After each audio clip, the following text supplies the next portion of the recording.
নিয়োগ দুর্নীতি তদন্তের মতো সিবিআই কয়লা পাচার মামলাতেও ভীষণভাবে কয়লা দুর্নীতি মামলা, সেই কয়লা পাচার দুর্নীতিতেও ভীষণভাবে সক্রিয়। এবং গতকাল দুজনকে জিজ্ঞাসাবাদ করা হয়েছিল আসানসোলে দুজনকে জিজ্ঞাসাবাদ করার পরে এবার ওই দুজনকে অ্যারেস্ট করা হলো, গ্রেপ্তার করা হলো ওই দুজনকে। দুজনেই ইসিএল এর দুই আধিকারিককে গতকাল জিজ্ঞাসাবাদ করা হয়েছিল, কিন্তু তাদের বয়ানে অসঙ্গতি থাকায় তাদের গ্রেপ্তার করা হয়।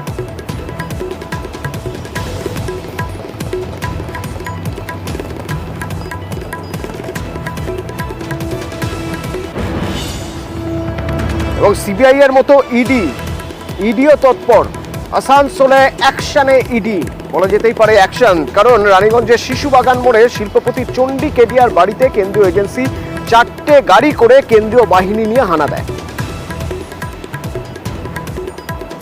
এই চণ্ডী কেডিয়ার বাংলার পাশাপাশি উত্তরপ্রদেশে লোহার ফ্যাক্টরি আছে এবং বাহিনীর ঘেরাটোপে তার বাড়িতে চলছে তল্লাশি।